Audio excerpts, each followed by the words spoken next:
ಒಂದು ದೇವರ ನಾಲಿಗೆ ಕಟ್ ಮಾಡಿ ಅಲ್ಲೇ ಸ್ಪಾಟಲ್ಲಿ ಕೊಂಡಾಕ್ಬೇಕಂತ ಹೇಳ್ಬಿಟ್ಟು ನನ್ನ ಪ್ರಯತ್ನ ನಾನು ನಿಮ್ಗೆ ಹೇಳ್ತಿರೋ ಸರ್. ಇದು ಬರಲೇಬೇಕಾಗಿದೆ, ಜಾರಿ ಆಗಲೇಬೇಕಾಗಿದೆ ಸರ್ ಇದು. ಎಸ್ ಮೇಡಮ್, ಈ ಬ್ಲಾಸ್ಟ್ ಅಂತ ವಿಚಾರದಲ್ಲಿ ರಾಜಕೀಯ ಮಾಡಬಾರ್ದಲ್ವಾ ಸರ್? ರಾಜಕೀಯ ಮಾಡೋಕ್ಕೆ ಕೆಲವು ಕಾರಣಗಳಿರುತ್ತೆ ಸರ್. ನೋಡಿ, ಈಗ ಈ ಮೊದಲು ಪುಲ್ವಾಮಾ ದಾಳಿ ಆಗುತ್ತೆ, ಅಲ್ಲಿ ಸತ್ಯಪಾಲ್ ಮಲಿಕ್ ಅನ್ನೋರು ರಾಜ್ಯಪಾಲರಾಗಿರ್ತಾರೆ. ಅವರೇ ಹೇಳ್ತಾರೆ ಈ ದಾಳಿ ನಡೆಯೋಕ್ಕೆ, ಈ ದಾಳಿ ಹಿಂದೆ BJP ಸರ್ಕಾರ ಇತ್ತು ಅನ್ನೋದನ್ನು. ಸೊ ಆವಾಗ ನಮಗೆ ಆಟೋಮೆಟಿಕಲಿ ಡೌಟ್ ಬರುತ್ತೆ BJP ಕೈವಾಡಗಳು ಇದೆ ಅಂದ್ಬಿಟ್ಟು. ಯಾಕೆ ಸರ್ 7-8 ಬಾರಿ ಎಲೆಕ್ಷನ್ಗಳು, ವಿಧಾನಸಭಾ ಎಲೆಕ್ಷನ್ಗಳು ನಡೆದಾಗ ಮಹಾರಾಷ್ಟ್ರ ಇರ್ಬೋದು, ಬಿಹಾರ್ ಇರ್ಬೋದು, ಪಶ್ಚಿಮ ಬಂಗಾಳ ಇರ್ಬೋದು, ಜಮ್ಮು ಕಾಶ್ಮೀರ ಇರ್ಬೋದು, ಈ ಥರ ವಿಧಾನಸಭಾ ಎಲೆಕ್ಷನ್ಗಳು ನಡೆದಾಗಲೇ ಯಾಕೆ ಸರ್ ಬಾಂಬ್ ಬ್ಲಾಸ್ಟ್ ಆಗ್ತಿದೆ? ನೀವು ಟೆರರಿಸ್ಟ್ಗಳನ್ನ ಕೇಳ್ಕೋಬೇಕು, ನಿಮಗೆ ಗೊತ್ತಿದ್ರೆ. ಅಲ್ಲ ನೀವು ಹೇಳ್ತಿರಲ್ಲ, ನಾನು ಅದನ್ನೇ ಹೇಳ್ತಿದ್ದೀನಿ. ಒಂದು ರಾಜ್ಯದ ರಾಜ್ಯಪಾಲರಾದ ಸತ್ಯಪಾಲ್ ಮಲಿಕ್ ಅವರೇ ಹೇಳಿದ್ದಾರೆ ಪ್ರಧಾನಮಂತ್ರಿಗಳದ್ದು ಇದು ಮತ್ತೆ BJP ಸರ್ಕಾರದ್ದೇ ಇದರ ಒಂದು ಕೈವಾಡ ಇದೆ ಅಂತ ಅವರು ನೇರವಾಗಿ ಹೇಳಿಕೆ ಕೊಟ್ಟಿದ್ದಾರೆ. ಒಬ್ಬ ರಾಜ್ಯಪಾಲರಾಗಿದ್ದವರು. RDX ಎಲ್ಲಿಂದ ಬರ್ತಿದೆ ಸರ್? ಆಂಟಿ ಟೆರರ್ ಏಜೆನ್ಸಿಗಳು ಏನು ಮಾಡ್ತಿದೆ ಸರ್? ಇದನ್ನೆಲ್ಲ ನಾವು ಪ್ರಶ್ನೆ ಮಾಡಬೇಕಾಗುತ್ತೆ. ಇಲ್ಲಿ ರಾಜಕೀಯ ಮಾಡ್ತಿಲ್ಲ. ಇವತ್ತು ಎಲ್ಲ ಕಾರಣ ಒಂದಷ್ಟು ದೇಶದೊಳಗಡೆ ಇರ್ತಕ್ಕಂಥ ದೇಶದ ಗಾಳಿ, ದೇಶದ ಅನ್ನ ತಿಂದ್ಕೊಂಡು ಬಂದಿರತಕ್ಕಂಥ ನಮ್ಮವ್ರುಗಳೇ ಅವರು ಸಪೋರ್ಟ್ ಮಾಡಿದ ತಾನೇ ಅರ್ಧ ಇವೆಲ್ಲ ಬರ್ಲಿಕ್ಕೆ ಸಾಧ್ಯ ಅಲ್ವಾ ಸರ್? ನಮ್ಮವರೇ ನಮ್ಮ ದೇಶದಲ್ಲಿ ಯಾರೇ ಸಪೋರ್ಟ್ ಮಾಡಲು ನಿಜವಾಗ್ಲೂ ಅವರು ದೇಶದ್ರೋಹಿಗಳೇ. ಅವ್ರಿಗೆ ಸಪೋರ್ಟ್ ಮಾಡಿರೋರು ಸಹ ದೇಶದ್ರೋಹಿಗಳೇ. ಇವತ್ತೇನು ಕರ್ನಾಟಕದ ಕಾರಾಗೃಹ ಇದೆ, ನಮ್ಮ ಕಾರಾಗೃಹ ಇಲಾಖೆಯಲ್ಲಿರುವಂತಹ ಪೊಲೀಸರು ಏನು ತಪ್ಪು ಮಾಡಿದ್ದಾರೆ, ಅವರೂ ಸಹ ದೇಶದ್ರೋಹಿಗಳೇ ಅಂತ ಹೇಳೋಕ್ಕೆ ನಾನು ಇಷ್ಟಪಡ್ತೀನಿ. ಈ ರೀತಿ ಒಂದು ಏನು 10 ವರ್ಷಗಳಲ್ಲಿ ಸುಮಾರು 39 ದಾಳಿಗಳು ನಡೆದಿದೆ ನಮ್ಮ ದೇಶದಲ್ಲಿ. ಈ ಉಗ್ರವಾದ ದಾಳಿಗಳು ಅವತ್ತು ನರೇಂದ್ರ ಮೋದಿ ಅವರು ಹೇಳಿದ್ರು ನಾವು ನುಗ್ಗು ಹೊಡಿತೀವಿ, ಹಂಗೆ ಮಾಡ್ತೀವಿ, ಹೇಳಿದ್ದೆ ಸರ್. BJP ಅವರಂತೂ ಸೋಷಿಯಲ್ ಮೀಡಿಯಲ್ಲಿ ಇವರೇ ಹೋಗ್ಬಿಟ್ರೇನೋ RSS ಅವರೆಲ್ಲ ಲಾಟಿಗಳು ಎತ್ಕೊಂಡು ಅನ್ಕೋಬಿಟ್ವಿ, ಆದರೆ ಯಾರೂ ಹೋಗ್ಲಿಲ್ಲ ಸರ್. ಹಂಗಂದ್ರೆ ನೋಡಿ, ಇಂದಿರಾ ಗಾಂಧಿ ಅವರು ನುಗ್ಗಿ ಹೊಡೆದ್ರು, ಆ ಪಾಕಿಸ್ತಾನವನ್ನ 2 ತುಂಡು ಮಾಡಿದ್ರು. ಆ ಹೆಣ್ಣಿಗಿರೋ ಶಕ್ತಿ ಇವತ್ತು ಇವರಿಗೆ ಇಲ್ಲದೆ ಹೋಗಿದೆ. ನರೇಂದ್ರ ಮೋದಿ ಅವರು ಬರೀ ಡೋಂಗಿತನವನ್ನ ಪ್ರದರ್ಶನ ಮಾಡ್ತಾ, ನಾನು ಉಗ್ರವಾದಿಗಳು ಬರೀ ಏನೇ ತಪ್ಪು ನಡೆದ್ರು ಅದು ಕಾಂಗ್ರೆಸ್ ಅವ್ರ ಮೇಲೆ ಗೂಬೆ ಕೂರಿಸೋ ತಂತ್ರ ಮಾಡ್ತಾರೆ ಹೊರತಾಗಿ ಅವರಿಗೆ ದೇಶನ ಕಾಪಾಡೋದಾಗ್ಲಿ, ದೇಶದ ಭದ್ರತೆ ಆಗಲಿ ಯಾವುದೂ ಬೇಕಾಗಿಲ್ಲ. ನನಗನ್ಸುತ್ತೆ ಈ ಒಂದು ದಾಳಿಗಳಿಗೆ ಕುಮ್ಮಕ್ಕು ಇಂಡೈರೆಕ್ಟ್ ಆಗಿ ಇವರೇ ಕೊಟ್ಟು ವಿಧಾನಸಭಾ ಎಲೆಕ್ಷನ್ಗಳು ಅಥವಾ ರಾಜಕಾರಣ ಮಾಡೋದಕ್ಕೆ ಮಾಡ್ತಾ ಇದ್ದಾರೇನೋ ಅಂತ ಒಂದು ಗುಮಾನಿ ಇದೆ. ನೀವು ಟೆರರಿಸ್ಟ್ಗಳ ಹತ್ರ ಇವರೇ ಆಪರೇಟ್ ಮಾಡ್ತಾರೆ ನಿಮ್ಮ ಆರೋಪವನ್ನು ಮಾಡ್ತಿದ್ದೀರಾ? ಸತ್ಯಪಾಲ್ ಮಲಿಕ್ ಅವರು ಅಲ್ಲ, ಯಾರೋ ಹೇಳಿದ್ರು, ಸತ್ಯಪಾಲು ಶರವಣ್ಣ ಹೇಳಿದ್ರು ಅಂತಲ್ಲ, ಅವೆಲ್ಲಕ್ಕೂ ಕೂಡ ದಾಖಲೆ ಬೇಕು ಆಯ್ತಾ? ಹಾಗಾದ್ರೆ ಅದಕ್ಕಾಗಿ ನೀವು ತುಷ್ಟೀಕರಣ ಮಾಡ್ತಿದ್ದೀರಾ, ನೀವು ವೋಟ್ ಬ್ಯಾಂಕ್ ಪಾಲಿಟಿಕ್ಸ್ ಮಾಡ್ತಿದ್ದೀರಾ ಆಯ್ತಾ? ಆಯ್ತು, ವಿಧಾನಸೌಧದಲ್ಲಿ ಪಾಕಿಸ್ತಾನ ಜಿಂದಾಬಾದ್ ಅಂದ್ರೆ ನೀವು ಅವ್ರ ಪರ ನಿಂತಲ್ರಿ, ನಿಮ್ಮ ಸರ್ಕಾರ, ನಿಮ್ಮಗಳಿಗೆ ನಾಚಿಕೆ ಆಗಬೇಕು, ನಿಮ್ಮಗಳಿಗೆ ಮಾನ ಮರ್ಯಾದೆ ನಿಮಗೂ ಇರಬೇಕು. ಈ ದೇಶದಲ್ಲಿ ಭಯೋತ್ಪಾದನೆ ಹೆಚ್ಚಾಗ ಕಾರಣಕ್ಕೆ ನೀವು ಕಾರಣ, ಕಾಂಗ್ರೆಸ್ನವರು ಸಮಾನ ಪಾಲು. ಅತಿಯಾದ ತುಷ್ಟೀಕರಣದಿಂದ ಇವತ್ತು ದೇಶ ಈ ಪರಿಸ್ಥಿತಿಗೆ ಬಂದಿದೆ ಆಯ್ತಾ? Yes sir. ಈಗಿರೋದು ಇಲ್ಲಿ ಬಹುತೇಕರು ಹೇಳುವಂಥದ್ದೇನೆಂದರೆ, ನಾನು ಹೇಳೋದು ಆ ಪಕ್ಷ ಈ ಪಕ್ಷದ ರೋಗ ಮೊದಲು ತೊಲಗಬೇಕು. ಪಕ್ಷದ ರೋಗ ತೊಲಗಬೇಕು. ಯಾವಾಗ ಏನಾಗಿದೆ, ಈಗ ಘಟನೆ ನಡೆದಿದೆ, ಈಗ ಒಬ್ಬರು ಹೇಳುವಾಗ ಯಾರ ಮೇಲೆ ಆರೋಪ ಮಾಡುವಂಥ ಸಮಯ ಅಲ್ಲ ಇದು. ನಿಂದು ಅಂತ. ಈಗ ಏನಾಗಬೇಕಾಗಿದೆ, ಬೆಂಕಿ ಬಿದ್ದಿದೆ, ನೀನಾಗದೆ ಅನ್ನೋದನ್ನು ಪರಿಹರಿಸೋ ಕೆಲಸ ಕಡೆಗೆ ಗಮನ ಕೊಡಬೇಕು.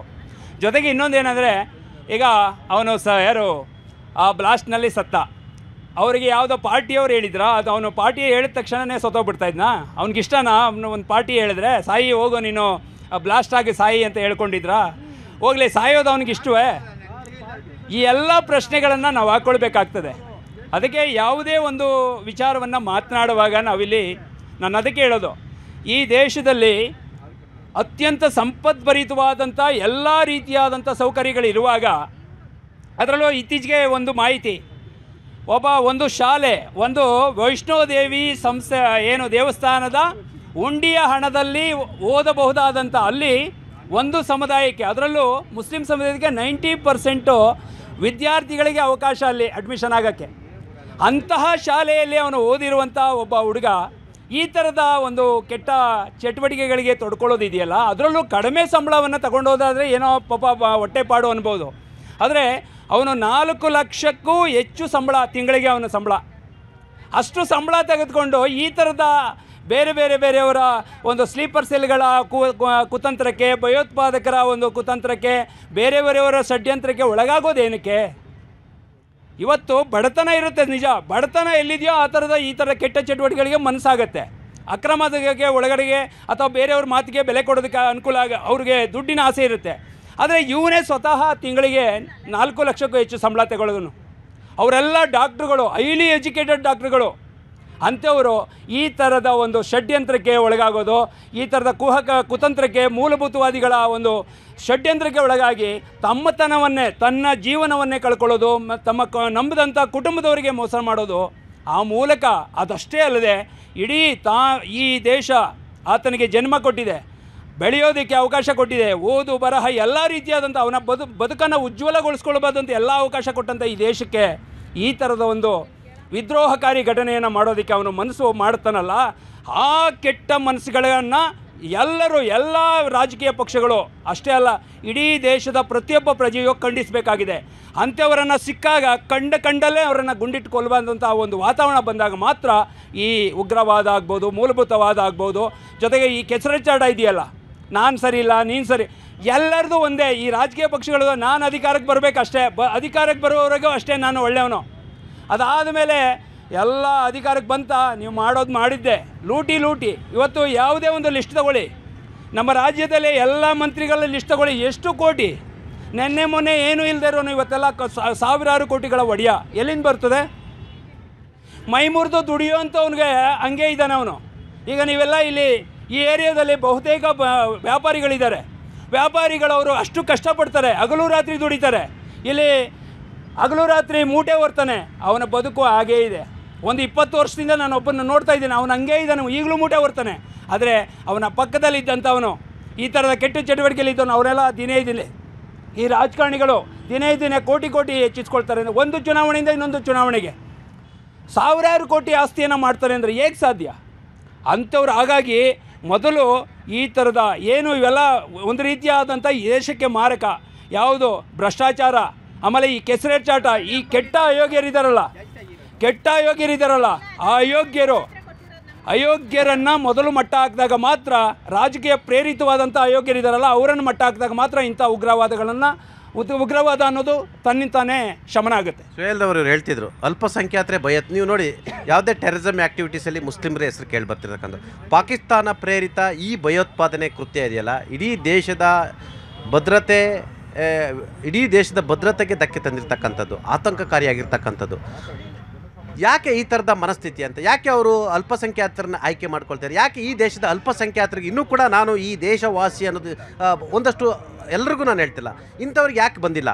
ಈಗ ಮುಂಚಿತವಾಗಿ ಹೇಳಿದ್ದೀನಿ ನಾನು, ನಮ್ಮ ಪುಸ್ತಕದಲ್ಲಿ ಯಾವುದೇ ರೀತಿಯ ಎಲ್ಲ ಒಂದು ಸೆಂಟೆನ್ಸ್ ಇಲ್ಲ ಈ ರೀತಿ ನೀವು ದೇಶದ್ರೋಹಿ ಕೆಲಸ ಮಾಡಿ, ಇಲ್ಲ ಅಂತ ಅಂದರೆ ನೀವು ಈ ರೀತಿ ಟೆರರಿಸ್ಟರ್ ಆಗಿ ಒಂದು ನಾಯಿ ಹೊಡೆಯೋ ಪರ್ಮಿಷನ್ ಇಲ್ಲ ಅಂತ ಆಗಲೇ ನಾನು ಹೇಳಿದ್ದೀನಿ.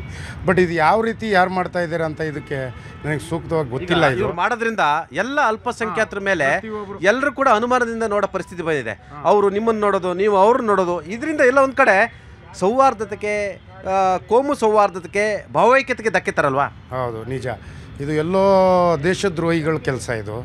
ಇದು ದೇಶದ್ರೋಹಿಗಳ ಕೆಲಸ ಬಿಟ್ಟು ಬೇರೆ ಯಾರ್ದು ಇಲ್ಲ. ಯಾಕೆಂದರೆ ಇವೆಲ್ಲ ಮಾಡೋದು ದೇಶದ್ರೋಹಿಗಳೇ, ಬೇರೆ ಯಾರೂ ಮಾಡೋಕ್ಕಾಗಲ್ಲ. ಯಾವ ಧರ್ಮದಲ್ಲೂ ಈ ರೀತಿ ಪರ್ಮಿಷನ್ ಇಲ್ಲ. ದೇಶದ್ರೋಹಿಗಳೇ ಈ ಕೆಲಸ ಮಾಡಬೇಕು. ಈ ರಾಜಕಾರಣಿಗಳು ಯಾರು ಏನೂ ಮಾಡ್ತಾಯಿಲ್ಲ.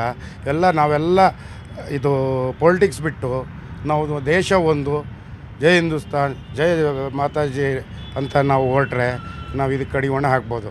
ಇಲ್ಲ ಅಂದರೆ ಈ ರೀತಿ ಆಗ್ತಾನೆ ಇರುತ್ತೆ. ಈ ರೀತಿ ನಾವೆಲ್ಲ ಅನುಭವಿಸ್ಬೇಕಾಗುತ್ತೆ. ಎಲ್ಲ ಒಂದು ಕಡೆ ಈ ಭಯೋತ್ಪಾದಕ ಕೃತ್ಯಗಳಲ್ಲಿ ಅಲ್ಪಸಂಖ್ಯಾತರೇ ಇರೋ ಕಾರಣಕ್ಕಾಗಿ ದೇಶದ ಅಲ್ಪಸಂಖ್ಯಾತರನ್ನ, ಮುಸ್ಲಿಮರನ್ನ ನೋಡೋ ದೃಷ್ಟಿ ಬದಲಾಗ್ತಿದೆಯಾ? ತಾವು ಕೂಡ ಅಲ್ಪಸಂಖ್ಯಾತರಿದ್ರ, ಅವ್ರು ಯಾರೋ ಮಾಡೋದ್ರಿಂದ ಬಹುಶಃ ನಿಮ್ಮ ಹೆಸರು ಹೇಳಿದ ತಕ್ಷಣ ನಿಮ್ಮನ್ನು ನೋಡೋ ದೃಷ್ಟಿ ಕೂಡ ಇದರಿಂದ ಬದಲಾಗ್ತಿದೆಯಾ? ಇದು ಎಲ್ಲೊಂದು ಕಡೆ ದೇಶದ ಭಾವೈಕ್ಯತೆಗೆ ಧಕ್ಕೆ ಬರ್ತಿದೆಯಾ?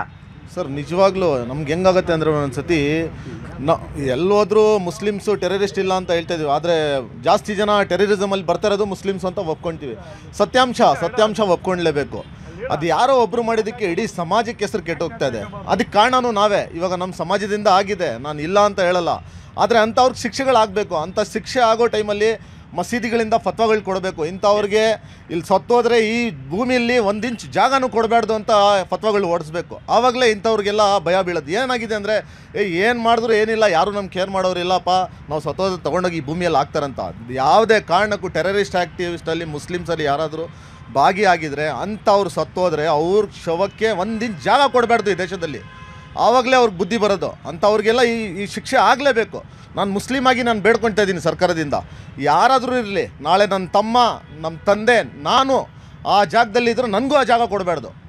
ಈ ಭಾರತ ಭೂಮಿ ಎಂಥವ್ರಿಗಂದರೆ ಪಾಪ ರಕ್ತ ಕೊಟ್ಬಿಟ್ಟು ತೊಗೊಂಡು ಬಂದಿರೋ ಫ್ರೀಡಮ್ಸಿಂದ ಬಂದಿರೋ ದೇಶ ಇದು. ಇಂಥದ್ರಲ್ಲಿ ಇಲ್ಲೇ ತಿಂದು, ಇಲ್ಲೇ ಹುಟ್ಟಿ, ಇಲ್ಲೇ ಬೆಳೆದು, ಇಲ್ಲಿರೋರಿಗೆ ಜನಕ್ಕೆ ಸಾಯಿಸ್ತೀರಾ ಅಂದರೆ ಯಾವ ಥರ ಮನಸ್ಥಿತಿ ಇದು ಅಂತ ಅರ್ಥ ಆಗಲ್ಲ ನಮಗೆ. ನಾನು ಒಂದು ಮುಸ್ಲಿಮು, ನನಗೂ ಭಯ ಆಗುತ್ತೆ. ಯಾವ ಥರ ಏನಕ್ಕೆ ಈ ಥರ ಆಗ್ತಾಯಿದೆ? ಮೊದಲು ಹೇಳ್ತಾಯಿದ್ರು ಯಾರೋ ವಿದ್ಯಾವಂತರು ಇರ್ತಾ ಇರಲಿಲ್ಲ ಅಂಥವ್ರು ಮಾಡ್ತಾಯಿದ್ರು ಅಂತ. ಎಜುಕೇಟೆಡ್ಗಳು ಈ ಥರ ಮಾಡ್ತಾರಂದರೆ ನಾಳೆ ನಮ್ಮ ಮಕ್ಳಿಗೆ ನಾವು ಏನು ಓದಿಸ್ಬಿಟ್ಟು ಡಾಕ್ಟ್ರ್ ಮಾಡೋಣ ಅಂದ್ಕೊಂಡಿದ್ವಿ. ಇವಾಗ ಡಾಕ್ಟ್ರುಗಳು ಮಾಡಿರೋ ಕೆಲಸ ನೋಡ್ಬಿಟ್ಟು ನಮ್ಗೆ ಭಯ ಆಗ್ತದೆ. ಯಾವ ವಿದ್ಯೆ ಕೊಡಬೇಕು ಮಕ್ಕಳಿಗೆ ಅಂತ. ಮೊದಲು ಏನಿಲ್ಲ ಅಂದರೂ ದೇಶಭಕ್ತಿ ಕೊಡಬೇಕು ಮಕ್ಕಳಿಗೆ, ಅದು ಇಂಪಾರ್ಟೆಂಟ್. ಇವಾಗ ಯಾವ ಎಜುಕೇಷನು ಬೇಡ, ಮೊದಲು ಕೊಡಬೇಕಾಗಿರೋದು ದೇಶಭಕ್ತಿ. ಅದು ಕೊಟ್ಟರೆ ಸಾಕು ಅಂತ ಹೇಳಕ್ಕೆ ಇಷ್ಟಪಡ್ತೀನಿ. ಯಾವುದಾದ್ರೂ ಜಾತಿಯಲ್ಲಿಂದಿರಲಿ, ಮುಸ್ಲಿಮ್ಸು, ಹಿಂದೂ, ಕ್ರಿಶ್ಚಿಯನ್, ಯಾವುದಾದ್ರೂ ಜಾತಿಯವರಿರಲಿ, ಮೊದಲು ಮಕ್ಕಳಿಗೆ ದೇಶಭಕ್ತಿ ಹೇಳ್ಕೊಡಿ, ಅದು ಇಂಪಾರ್ಟೆಂಟ್ ಇರೋದು. ಇವಾಗ ಅನೇಕ ಮಸೀದಿಗಳಲ್ಲಿ ಮೌಲ್ಯಗಳೇ ದೇಶ ವಿರೋಧಿ ಪಾಠವನ್ನು ಪ್ರವಚನವನ್ನು ಮಾಡ್ತಾರೆ, ಇದನ್ನು ಒಪ್ತೀರಾ ಸರ್? ಯಾವುದೇ ಕಾರಣಕ್ಕೂ ದೇಶ ವಿರೋಧಿ ಚಟುವಟಿಕೆಯಲ್ಲಿ ಯಾವುದಾದ್ರೂ ಮೌಲ್ವಿ ಇದ್ದರೆ ಅವನು ದೇಶಕ್ಕೆ ಅವನಕ್ಕಿಂತ ದೊಡ್ಡ ಟೆರರಿಸ್ಟ್ ಯಾರೂ ಇಲ್ಲ ಹೇಳಕ್ಕೆ ಇಷ್ಟಪಡ್ತೀನಿ ನಾನು. ಯಾವ ಸಮಾಜದಲ್ಲೂ ಇಲ್ಲ ಸರ್. ನಾನು ನಮ್ಮ ಮನೇಲೂ ಕುರಾನ್ ಓದ್ತೀವಿ, ಎಲ್ಲೂ ಆ ಥರ ಇಲ್ಲ. ಅವನು ಯಾವ ಕುರಾನ್ ಓದ್ಕೊಂಡು ಬಂದು ಆ ಥರ ಪ್ರವಚನಗಳು ಕೊಡ್ತಾರಂತ ನಮಗಂತೂ ಗೊತ್ತಿಲ್ಲ. ನಮ್ಗೆ ಗೊತ್ತಿರೋದು ಒಂದೇ ಕುರಾನ್, ಅದರಲ್ಲಿ ಆ ಥರ ಯಾವುದೂ ಇಲ್ಲ. ಅವ್ರು ಯಾವ ಕುರಾನ್ ಅಂತ ಹೇಳಿ ಜನರಿಗೆ ಗೊತ್ತಾಗಲಿ.